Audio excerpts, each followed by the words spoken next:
When it's just you, well, times can be tough. When there's no one there to catch. Hello there. Welcome to another artistic video. This is the Artistic Amateur, and I hope you guys enjoyed the new intro I have. Sometimes I feel like those intros are a little bit overhyped, but I enjoy it, so I hope you guys do too. And just a heads up, this video will be talking about the things this is the intro, talking about the tools I'll be using and what I'm drawing before we get into time-lapse. But if you're not interested in that, the time to when the time-lapse start will be around right here, where my fingers are pointing at. And hope you enjoy the time-lapse. And for those who want to stick around and see what I'm using, well, first of all, the main thing is this paper right here, which is a printer paper. Just basically what I got from my printer. You know, it's pretty nice, pretty basic. It works for general things. Obviously, if you want more premium stuff, you can Google things, but this is what I'm using. And then my main weapon of choice is the mechanical pencil. Very simple. It's from, obviously most of us probably have one because of college or high school, so, or other means. So this is the first thing I use, mainly for outlining. Sometimes I use it for shading. This is a thing I use for like inking or detail inking. It's a precise V5 pen with a fine point. I like this. You'll probably see this a lot in my videos. Next is not this. I can get out of the way. Nope, move out. Nope. The eraser. Well, more like I want to give it a name. I'm gonna call it a slide eraser because it slides up and down. Wow, creative. But yeah, so this is gonna be my eraser. I might not use this a lot. I'm mainly gonna use it when I run out of space on this one. Once I don't have an eraser on here, I most likely will start using this one. And then also, what's next is this one, the one that just decided to fall, the Uniball Air. It's a very interesting type of pen, but it works very well for outlining and things like that. I'm pretty sure you can use it for silhouettes, which I might do one day. Alright. And then also a block eraser. This is for like when there's a whole bunch of things I want to erase. And then here are my shading pencils. Not these, I guess these are considered professional, but like I found these and they work pretty well. I need to go get myself some. These work really nicely. These aren't charcoal, they're just regular pencils, but with different intensities. Intensity is the word? I don't know if that's exactly what you'd call it. With higher contrast, darker colors and stuff like that, darker shading. And here's a little notepad showing me which one's the darkest and which one's the lightest. And then last but not least, this paper that goes under my hand when I draw. And I'll be using all these tools to be drawing Spider-Man today. So, I hope you guys enjoy the time-lapse. I'll see you then.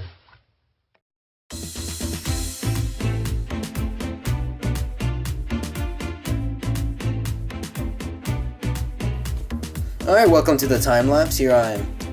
Like I told you, I'm here trying to draw Spider-Man.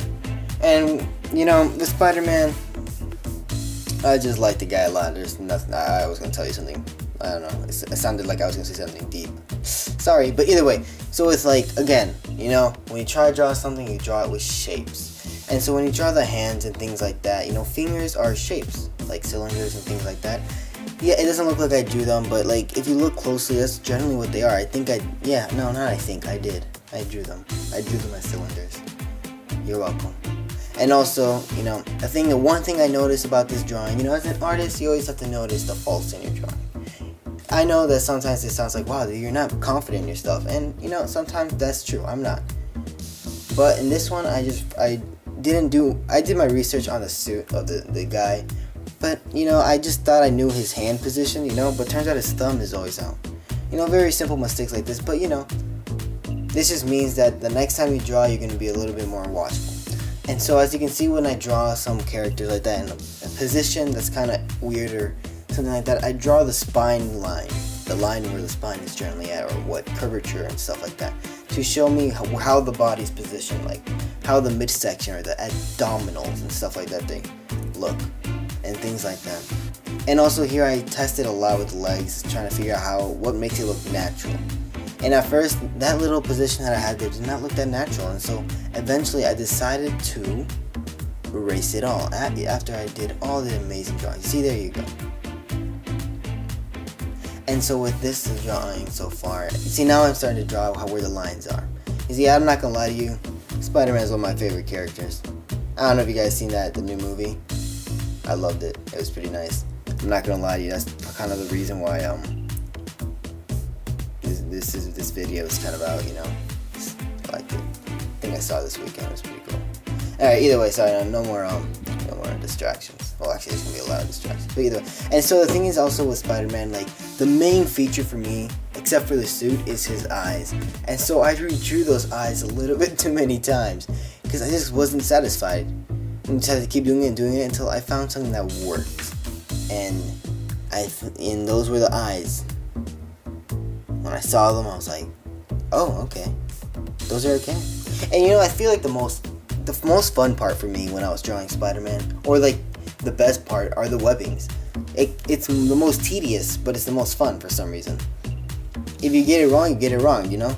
And it doesn't matter, because this is not going to be your last drawing. Sorry, I can't even speak right now. Goodness, I'm so excited. But it's just, you know, with drawings like this, and the webs were always, that was the most fun part. Because even though shading is fun, you do shading on every drawing, and sometimes every character isn't perfect. And now here I come with the pen to do the outlining and all that fun stuff, mainly so I can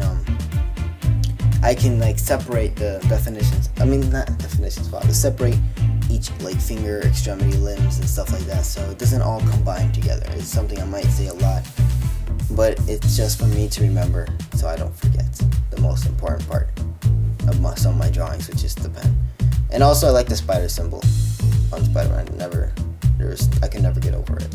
Like, seriously, man. As a kid, that was my favorite show, character, whatever. I don't know about you guys. I don't know because like I feel like the two most famous superhero characters like Batman and Spider-Man. But hey, if you guys want to write down which was your favorite down in the comments, go ahead. Pretty sure there might be a good discussion on there.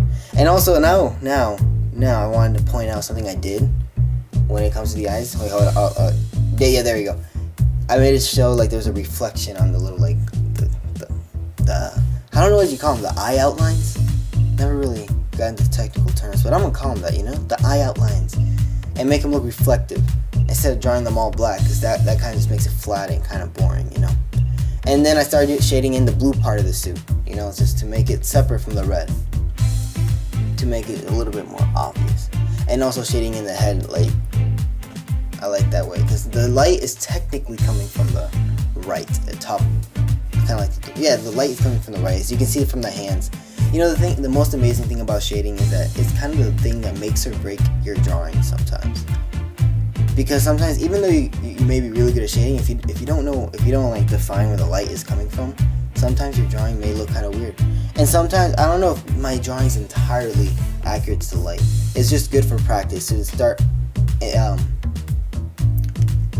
inputting that into your drawings, you know, just, alright, the light's coming from here, let's just draw the shading. Even though sometimes there may be multiple lights, and then you might have to study that a little bit more, you know. But it's okay, it's always good to just practice and do things. And just to practice what you know and stuff like that, it's nice. And here we go with the drawing, then I got a darker pencil. And it's always good to don't be afraid to take risks when you're trying to shade and stuff. Like if you want to make something really dark, like if you think that making a shading with really dark it's gonna affect your drawing a lot, don't worry about it. Just go ahead and just risk it. If not, draw it again. You know, there's nothing bad that comes from repetition, especially when you're trying to draw Spider-Man. And here we go with the outline, because I just decided that it would just make it look better, and also because the outline when I was drawing with the other fine point pen, it made it look rough, and so sometimes like I use it to smooth it out to make it look better, to pop out a little bit more too, because that's exactly what that pen was for, or at least that's what I'm using it for. If it's not for that, then it's okay. But either way, the video's wrapping up, it's closing up, I'm finishing about right now, and I just want to thank you guys for dealing with my voice and with this video. I hope that you guys enjoyed everything, and have a good day. Artistic Amateur, out.